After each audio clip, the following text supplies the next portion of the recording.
வெண்முரசு எழுத்தாளர் ஜெயமோகன் மகாபாரத கதையை வந்து ஒரு 26 நாவல்களாக பிரித்து எழுதின அந்த 26 நாவல்களோட தொகுப்போட பெயர் தான் வந்து வெண்முரசு. எழுத்தாளர் ஜெயமோகன் வந்து ரினவுட் தமிழ் ஆத்தர். அவருக்கு வந்து அவரோட சின்ன வயசுலேருந்தே அவர் இந்த கதகளியில் மகாபாரத கேரக்டர்ஸ்களை பற்றி பார்த்து துரியோதனனும் கர்ணனோட கேரக்டர்ஸ் மேலேயும் ஒரு பெரிய ஈர்ப்பு வந்து அது மூலயமா அவர் மகாபாரதத்தை பற்றி எழுதணும்னு அவருக்கு அவரோட சின்ன வயசு ஆசை. அதையே வந்து 2014 எழுத ஆரம்பித்தார். கிட்டத்தட்ட ஒரு 10 இயர்ஸ் வந்து பிளான் பண்ணாங்க முடிக்கிறதுக்கு. பட் 2020 இந்த 26,000 பக்கங்கள் கொண்ட தொகுப்பை வந்து எழுதி முடிச்சிட்டாரு. அவரோட 1980, 90 வந்து மகாபாரதத்தை பேஸ் பண்ணி சிறுகதைகள் எழுதியிருக்காரு. பகவத்கீதையை பேஸ் பண்ணி சில கட்டுரைகள் எழுதியிருக்காரு. அவருக்கும் இந்த மகாபாரதத்து மேலே தொடர்ந்து ஒரு ஈடுபாடு இருந்துகிட்டே இருக்குது. ஸோ இது வந்து மகாபாரதத்தை வந்து ஒரு ப்ரெசன்ட் டே மாடர்ன் நாவல்ஸ் மாதிரி ஒரு லீனியர் ஸ்டைலில் அப்ரோச் பண்ணுற ஒரு நாவல். பெரும்பாலும் கதை வந்து லீனியர் ஸ்டைலில் தான் வரும். லாஜிக்கல் ஃபேக்ட்ஸ் இருக்க மாதிரி தான் நாவல் எழுதிட்டே போவார். சில ட்ரீமி வெர்ஷன்ஸ்லாம் பார்த்திங்கன்னா நடுவில் வந்து இந்த கதை சொல்கிற பாணர்கள் வந்து மிகைப்படுத்தக்கூடிய காட்சிகள்லாம் வந்து இந்த பாணர்கள் சொல்கிற மாதிரி எழுதி இதுக்குள்ளே சேர்த்துருப்பார். அதே மாதிரி அப்படியே டிட்டோ மகாபாரத கதையை வந்து நாவல் வடிவில் எழுதாமல் அவருக்கே உரிய ட்ராமாட்டிசேஷன் வரும். ஒரு முக்கியத்துவம் கொடுக்கப்படாத கேரக்டர் வந்து இந்த நாவலில் முக்கியத்துவம் கொடுக்கப்பட்டிருக்கும். அது மாதிரி அவருக்குரிய ஸ்டைலில் மாற்றி எழுதியிருப்பார்.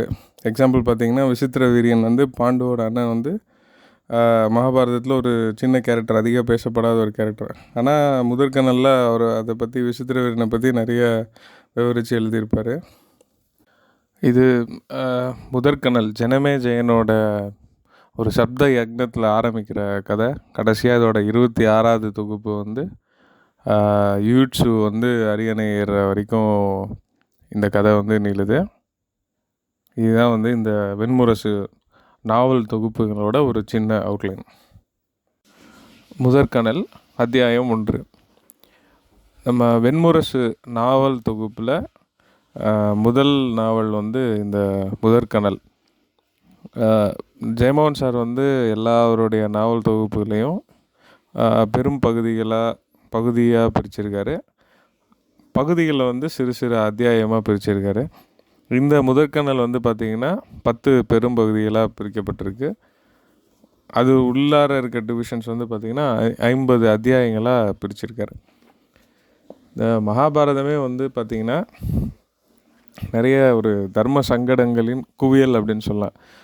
தர்ம சங்கடம்னா 2 தர்மங்கள் வந்து மோதிக்கும் போது எந்த தர்மம் மேலானது அப்படின்னு பார்க்குறது தான் வந்து தர்ம சங்கடங்கள்னு சொல்லுவாங்க. அது மாதிரி மகாபாரதமே வந்து நிறைய தர்ம சங்கடங்களோட குவியல் நான் நினைக்கிறேன். இங்கிலீஷில் வந்து ஒரு சேயிங் இருக்குது, hero of one side is a villain of other side அப்படின்னு சொல்லுவாங்க. ஒரு பக்கத்துக்கு அநீதியாக தெரியறது இன்னொரு பக்கத்துக்கு நியாயமாக தெரியும். இந்த மாதிரியான நிறைய முடிச்சுகள் கொண்டது தான் வந்து மகாபாரதம். ஸோ அந்த மகாபாரதத்தோட ஆரம்ப தவறுகள் எங்கே வந்து இந்த தர்ம சங்கடங்களோட முடிச்சுகள் ஆரம்பமாகுதோ அந்த பகுதி தொட்டு காட்டுறது தான் வந்து இந்த முதற்கனல் நாவல். இதோட முதல் பகுதி வந்து பார்த்திங்கன்னா வேள்வி முகம். இது 5 அத்தியாயங்களாக பிரிக்கப்பட்டிருக்கு. இதில் ஃபஸ்ட் அத்தியாயம் தான் பார்க்க போகிறோம். இதில் வந்து இந்த உலகம், இந்த பிரபஞ்சம் எப்படி உருவாச்சு, நாகர்கள்ங்கிறவங்க யார், எப்படி வந்து அவங்க உருவானாங்கங்கிறத பற்றி எக்ஸ்பிளைன் பண்ணுறது தான் இந்த ஃபஸ்ட் அத்தியாயம். ஆக்சுவலாக நான் இது வந்து ஒரு கதையாக தான் ரெக்கார்ட் பண்ணி வைக்கணும்னு நினச்சேன். ஆனால் இதில் நிறைய மிஸ்டிக்கல் விஷயங்கள் வர்றதுனால இதை வந்து நான் வாசித்து ரெக்கார்ட் பண்ணி வைக்கணும் அப்படின்னு நினச்சிருக்கேன். வாசிக்க ஆரம்பிக்கலாம். முதற்கனல் வேள்வி முகம் அத்தியாயம் 1. வேசர தேசத்தில் கருநீல நதியோடும் கிருஷ்ணை நதிக்கரையில் புஷ்கர வனத்தில் நாகர்குலத் தலைவியான மானசாதேவி அந்தியில் குடில் முன்பு மண் அகலை ஏற்றி வைத்து தனக்கு ஜரத்காரு ரிஷியில் பிறந்த ஒரே மகன் ஆஸ்திகனை மடியில் அமரச் செய்து கதை சொல்ல ஆரம்பித்தாள். நாகர்குலத்தவர் வாழும் சின்னஞ்சிறு மலை கிராமத்தை சுற்றிலும் இருந்த காட்டிலிருந்து வந்த கடும் குளிர் வளைத்து கொள்ள ஆரம்பித்திருந்த நேரம். இரவு உலாவிகளான மிருகங்களும் பறவைகளும் எழுப்பும் ஒளிகள் இணைந்து இருட்டை நிறைத்திருந்தன. பெரிய கண்கள் கொண்ட சிறுவன் தன் அன்னையின் மடியின் அணைப்பையும் தன் தலைமேல் படும் அவள் மூச்சின் வருடலையும் உணர்ந்தபடி முற்றம் வரை சென்று விழுந்து அங்கு நின்ற செண்பகத்தின் அடிமரத்தை தூண்போல காட்டிய அகல்விளக்கின் செவ்வொளிக்கு அப்பால் தெரிந்த இருட்டை பார்த்து கொண்டிருந்தான். மானசாதேவி இருளை பற்றித்தான் சொல்ல ஆரம்பித்தாள். இருள் முதல் முடிவு அற்றது. ஆதியில் அது மட்டும்தான் இருந்தது. வானகங்கள் அனைத்தும் அந்த இருளுக்குள் தான் இருந்தன. அந்த இருள் ஒரு மாபெரும் நாகப்பாம்பின் வடிவில் இருந்தது. கற்பனையும் கனவும் தியானமும் எட்ட முடியாத அளவுக்கு நீளம் கொண்ட அந்த நாகம் கண்கள் அற்றது. ஏனென்றால் அது பார்ப்பதற்கென அதுவன்றி ஏதும் இருக்கவில்லை. அது தன் வாளை வாயால் கவ்வி விழுங்கி ஒரு பெரிய வளையமாக ஆகி அங்கே கிடந்தது. அந்த ஆதி நாகத்திற்கு பெயர் இருக்கவில்லை. ஏனென்றால் அதை அழைக்க எவரும் இருக்கவில்லை. ஆகவே அது தன்னை நாகம் என்று அழைத்து கொண்டது. நான் இல்லை என அதற்கு பொருள். அதன் பிறகு அதன் அகத்தில் ஓர் இச்சை பிறந்தது. அந்த இச்சை 2 கண்களாக அதன் முகத்தில் திறந்தது. அந்த கண்களில் ஒன்று எரிந்து சுடர்விடும் செந்நிறமான ஆதித்யனாகவும் இன்னொன்று வெண்ணிற ஒளிவிடும் குளிர்ந்த சந்தனாகவும் இருந்தன. அந்த விழிகளால் அந்த நாகம் தன்னைத்தானே பார்த்து கொண்டது. இது நான் என சொல்லிக்கொண்டது. இருக்கிறேன் என்று அறிந்தது. இனி என்று கேட்டுக்கொண்டது. அந்த சொற்கள் அதனுள் அகங்காரமாக மலர்ந்தபோது அதன் தலையில் படம் விரிய ஆரம்பித்தது. பின்பு 10,000 கோடி தலைகள் முளைத்தெழுந்து படம் விரிந்தன. அவற்றில் பல கோடி கண்கள் முளைத்தன. அவையெல்லாம் ஆதித்யர்களும் சந்திரர்களுமாக ஆகி இருளெங்கும் மின்ன ஆரம்பித்தன. அந்த தலைகளிலிருந்து நீண்டு பறந்த செந்நிறமான நாக்குகள் தடல்களாயின. குழந்தை குளிர் கொண்டவன் போல தன் உடலைச் சுருக்கி கைகளை காலிடுக்கில் செருகி கொண்டான். அவன் அன்னை அவனுடைய மென்மயிர் பரவிய தலையை தன் கைகளால் வருடிக்கொண்டு சொல்ல ஆரம்பித்தாள். அந்த முதல் நாகத்தின் உடல் என்றென்றும் அசைவே இல்லாமல் தான் கிடந்தது. ஏனென்றால் வானத்திலிருந்த இடத்தை முழுக்க அதுதான் நிறைத்திருந்தது. பழங்கோடி யுகங்களுக்கு பின்னால் அது தனக்குள்ளேயே முதல் அசைவை நிகழ்த்தி கொண்டது. அதற்காக தன்னை அது 2ஆக பிரித்து கொண்டது. தன்னுடைய உடலின் மேல் பகுதியை கருமையாகவும் கீழ்ப்பகுதியை வெண்மையாகவும் ஆக்கியது. முடிவில்லாமல் சுருண்டு கிடந்த தன் உடலுக்குள்ளே அது ஊர்ந்து கொள்ள ஆரம்பித்தது. கருமை வேகம் மிக்கதாக இருந்தது. அதை ராஜசகுணம் என்று அது அறிந்தது. வெண்மை நிதானமாக இருந்தது. அதை சத்வகுணம் என்று அது அறிந்தது. மீண்டும் கோடான கோடி ஆண்டுகளான போது அந்த 2 குணங்களும் நாகத்திலிருந்து தோலாக உரிந்து தனியாக பிரிந்தன. ஆதி நாகம் அவற்றை தன் குழந்தைகள் என அறிந்தது. அவற்றை அது, நீங்கள் வளருங்கள், உங்கள் குலம் அழிவற்றதாக அமைவதாக என்று வாழ்த்தியது. கரிய நிறமான நாகத்தின் பெயர் தட்ச பிரஜாபதி, இமையாத கண்கள் கொண்டவன் என்று பொருள். வெண்ணிறமான நாகத்தின் பெயர் மரீசி பிரஜாபதி, வெண்ணிற ஒளி என்று அவனுக்கு பெயர். அவர்கள் இருவரும் ஒருவரை ஒருவர் தழுவிக்கொண்டு பல கோடி ஆண்டுகள் வானத்தை நிறைத்து விரிந்து கிடந்தார்கள். அவர்களால் தான் திசைகள் உருவாகி வந்தன. தட்சனின் தலை கிடந்த எல்லை மேற்கு என்றும் மரீசியின் தலை கிடந்த எல்லை கிழக்கு என்றும் அறியப்படலாயிற்று. கிழக்கும் மேற்குக்கும் காவலாக வடக்கும் தெற்கும் உருவாகி வந்தன. தழுவி தழுவி இறுகிய பின் மேலும் தழுவும் பொருட்டு அவர்களின் தழுவல் சற்றே தளர்ந்தபோது இருவருக்கும் நடுவே காலம் புகுந்து கொண்டது. மரீசி காலத்தை 6 வேளைகளாக உணர ஆரம்பித்தான். ஒவ்வொரு காலத்துக்கும் 1 என தன்னிலிருந்து 6 உடன் பிறந்தவர்களை உருவாக்கி கொண்டான். அங்கிரஸ், அத்ரி, புலஸ்தியன், வசிஷ்டன், புலகன், கிருது என்ற 6 இணைந்து 7ஆக ஆனான். அவர்கள் 7வரும் வானத்தில் 7 விண்மீன்களாக அமர்ந்து கனவு கண்டார்கள். வானத்தை முழுக்க நிறைத்துவிட வேண்டுமென்று விரும்பினார்கள்.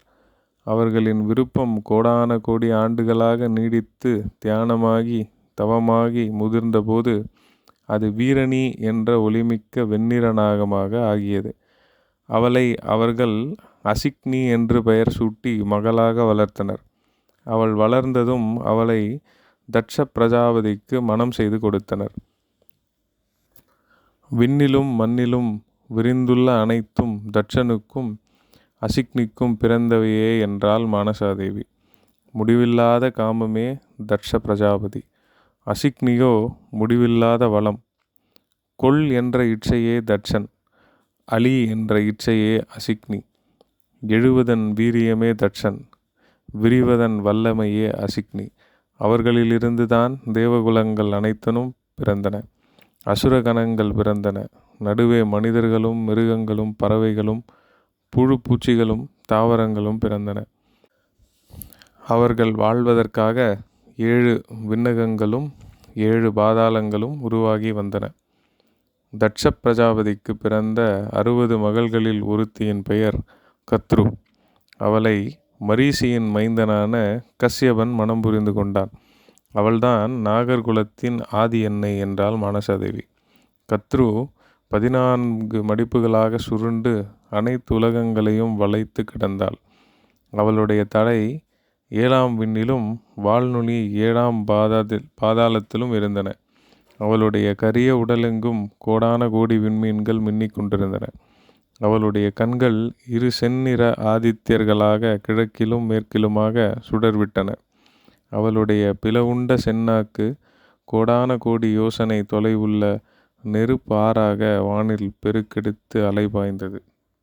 நமது கிராமங்களில் ஆலமரத்தின் அடியில் கல் விழிகளுடன் கல்படம் எடுத்து கோயில் கொண்டிருப்பவள் நம்முடைய ஆதி அன்னை கத்ருவே என்று மானசாதேவி சொன்னாள். கிழக்கே ஒளிமிக்க சிறகுகளுடன் எழுந்த கஸ்யபன் கத்ரு தேவியிடம், உனக்கு நான் மைந்தர்களை அளிக்கிறேன். வெல்ல முடியாத அறிவுத்திறன், நிகரற்ற வீரம், பேரழகு ஆகியவற்றில் ஏதேனும் ஒரு குணத்தை மட்டும் நீ உன் மைந்தர்களுக்காக தேர்வு செய்யலாம் என்றார். கத்ரு தேவி, இவை அனைத்தும் அழியக்கூடியவை. அழியாதது ஒன்றே, முடிவில்லாமல் பெருகிக் கொண்டிருக்கும் வல்லமை, அழிவில்லாமல் இருந்து கொண்டிருக்கும் இச்சை. அந்த குணமுள்ள குழந்தைகளை எனக்கு அழியுங்கள் என்று சொன்னாள். ஆம், அவ்வாறே ஆகுக என்று கஸ்யபனும் வாக்களித்தான். அவ்வாறாக கத்ருதேவி நீல நிறமான ஒரு முட்டையை ஈன்றாள். அதை அவள் முத்தமிட்டு உடைத்த போது கண்ணங்கரிய 1000 நாகப்பாம்புகள் வெளிவந்து நெளிந்தன. அவர்களிலிருந்து நாகக்குலம் உருவாகியது. விண்ணிலும் மண்ணிலும் பாதாளத்திலும் கத்ருவின் மைந்தர்களான நாகர்களே ஆள்கிறார்கள் என்றாள் மானசாதேவி. விண்ணை ஆள்பவன் சேஷன், பாதாளத்தை ஆள்பவன் வாசுகி, மண்ணை ஆள்பவன் தட்சகன். தட்சகனின் 1000 மனைவிகளிலிருந்துதான் மண்ணிலுள்ள அத்தனை நாகங்களும் உருவாயின. அந்த நாகங்கள் மனிதர்களுடன் புணர்ந்து நாகர்குல மக்கள் உருவானார்கள்.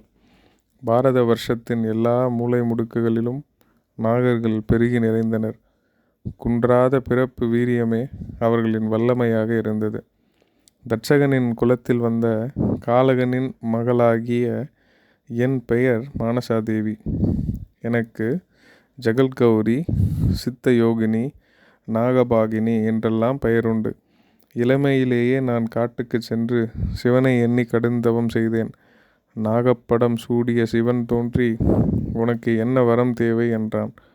முழுமை நிலையன்று ஏதும் எனக்கு தேவையில்லை என்று சொன்னேன். நீ பெண் ஆனதனால் கருவுறாமல் உனக்கு முழுமை நிலை கைகூடுவதில்லை. பாசி மணிகளுக்குள் பட்டுச்சரடு போல மனிதர்களுக்குள் விதியின் நோக்கம் ஊடுருவிச் செல்கிறது. உன் கருப்பையின் நிறைவை உணர்ந்தபின் மீண்டும் வருக என்று சொல்லி நஞ்சின் அதிபன் மறைந்தான். வேசர வனத்தில் குகை ஒன்றிற்குள் ஜகத்காரு என்ற முனிவர் அதன் மேல் வகுட்டில் இருந்து சொட்டும் மலைத்தேனை மட்டுமே உண்டு தவம் செய்து வந்தார். வழி தவறி உள்ளே சென்ற மின்மினி ஒன்றின் ஒளி வழியாக கனத்த இருள் மண்டிய அந்த குகை பாதாளத்துக்கான நுழைவாயில் என்று அறிந்து ஒரு நாள் அவர் அதற்குள் நடந்து சென்றார். 100 மடிப்புகளை கொண்ட அந்த பாதையின் முடிவில் அதலம் என்னும் முதற் கீழுலகு இருந்தது. அங்கே நெளியும் கருநாகங்களில் புல் நுனிகளில் புழுக்களைப் போல அள்ளிப்பற்றி தொங்கிக் கிடந்த 1000 சிறிய மனித உருவங்களை கண்டார். அவையெல்லாம் தன்னுடைய மூதாதையர் என்பதை உணர்ந்தார். உன் உதிரம் முளைத்தெழவில்லை, எங்களுக்கு அன்னமும் நீரும் அளிக்கப்படவில்லை, ஆகவே இந்த உலகில் வாழ்கிறோம் என்று அவர்கள் சொன்னார்கள். ஒளிக்கு மீண்டு வந்த ஜரத்கார முனிவர் தன்னுள் இருந்து தன் மூதாதையரின் குலத்தை உருவாக்க எண்ணிய நேரத்தில் நான் அவரை சந்தித்தேன். மண்ணுலகை ஆளும் அரசனாகமான தட்சகன் என்னை தேடி வந்து அளித்த ஆணையின்படி அங்கே சென்றேன். கண்ணங்கரிய ஆலமரம் போல் 1000 தலைகளுடன் என் முன் எழுந்து நின்ற தட்சகன், தேவி, நீ பிறந்ததன் நோக்கம் நிறைவேறவிருக்கிறது என்று சொல்லியிருந்தார். நான் குகை வாயிலுக்கு சென்று என் காதல் அனைத்தையும் கொண்டு மாயா வடிவமெடுத்து நின்று முனிவரின் மனம் கவர்ந்தேன். என்னை அவர் ஓடும் நீரை சாட்சியாக்கி மனம் புரிந்து கொண்டார். அவருக்கு என்னில் பிறந்த மகன் நீ என்றாள் மானசாதேவி. நீ பிறப்பதற்குள்ளேயே என்னை உன் தந்தை விட்டுவிட்டு சென்று விட்டார். அகத்திலும் புறத்திலும் அவரை நான் என்னுடைய காதலின் மாயத்தில் வைத்திருந்தேன். அவரது பகலும் இரவும் காலையும் மந்தியும் நான் உருவாக்கியவையே. அவர் கண்ட மண்ணும் விண்ணும் காடும் நதிகளும் என் கற்பனையில் உருவானவையே. ஒரு கணம் கூட அவர் அந்த மாயையிலிருந்து விடப்படக்கூடாதென்பதால் நான் இரவும் பகலும் தூங்காமல் இருந்தேன். ஆனால் ஒரு நாள் அவர் ஆலமரத்தடியில் துயில்கையில் நானும் சற்று கண்ணயர்ந்து விட்டேன். விழித்து கொண்ட அவர் தூங்கும்போது மட்டுமே என்னில் வெளிப்படும் என் நாக வடிவத்தை கண்டார். அக்கணமே மாயைகள் அனைத்தும் கலைந்து முன்னும் பின்னும் காலத்தை கண்டு திகைத்து நின்றார். அதலத்தில் அவர் கண்ட மூதாதையர் பாதாள மூர்த்திகளான கருநாகங்களே என்று உணர்ந்தார். அருகே இருந்த ஓடை நீரை அள்ளி என்னை சபிப்பதற்காக ஓங்கினார். உங்கள் சாபத்தை என் வயிற்றில் வளரும் உங்கள் மைந்தனும் பெற வேண்டுமா என்று அவரிடமே கேட்டேன். ஆம், வேறு வழியில்லை, இக்கணத்தில் எண்ணியவற்றை நான் திரும்ப பெற முடியாது என்றார். உன் மைந்தன் ஆயுள் முழுமை பெறமாட்டான், நீ புத்திர சோகத்தில் இறப்பாய் என்ற பின் மனமுடைந்து அழ ஆரம்பித்தார். நான் அவர் அருகே அமர்ந்து, இதில் வருந்துவதற்கு ஏதுமில்லை, நீங்களும் நானும் நாம் ஒருபோதும் அறிய முடியாத கால நாடகத்தின் 2 சிலி துளிகள் மட்டுமே என்றேன். ஆம், உன் மாயையால் என்னை சூழ்ந்து கொண்டாய். அந்த மாயையால் எனக்கு ஒரு வரம் கொடு. உன்னையும் இக்குழந்தையையும் முற்றாக மறந்து நான் செல்ல வேண்டும் என்று அவர் என்னிடம் கோரினார். அவ்வாறே ஆகுக என நான் வரமளித்தேன். அந்த ஓடையை தாண்டியதுமே அவர் உன்னையும் என்னையும் முழுமையாக மறந்தவராக ஆனார். உன்னை உன் மாமன் வாசுகியின் உதவியுடன் வளர்த்தேன். ஞானத்தின் விதைகளை உன்னுள் ஊன்றிவிட்டேன். நீ கற்கும் கல்வி உன்னை முழுமையாக்கும். உனக்கு முதுமை இல்லை, உன் தந்தை உனக்கு அளித்த வரமாகவே அதை கொள். உன்னை முதியவனாக பார்க்கும் நிலை எனக்கும் இல்லை, அது என் காதலிக்கு அவர் அளித்த கொடை என்றே நான் எண்ணுகின்றேன். உன்னுடைய சின்னஞ்சிறு உடலுக்குள் விதைக்குள் பெருமரம் போல இப்புடவியின் பெருநிகழ் ஒன்று குடியிருக்கிறது. குழந்தை பெருமூச்சு விட்டது. பெரிய கனவுகள் சிறிய உடலை அலைகடித்தன போலும். தன் தோள்களை குறுக்கிக் கொண்டு அன்னையின் ஆடை நுனியை எடுத்து கட்டை விரலில் சுற்றி கடித்து கொண்டு அண்ணாந்து நோக்கியது. மகனே, நீ பிறந்ததற்கான தருணம் இப்போது வந்துவிட்டது. நீ நாளையே கிளம்பு என்று மானசாதேவி தன் மகனை மெல்ல அணைத்து அவன் காதுகளில் மெதுவாகச் சொன்னாள்.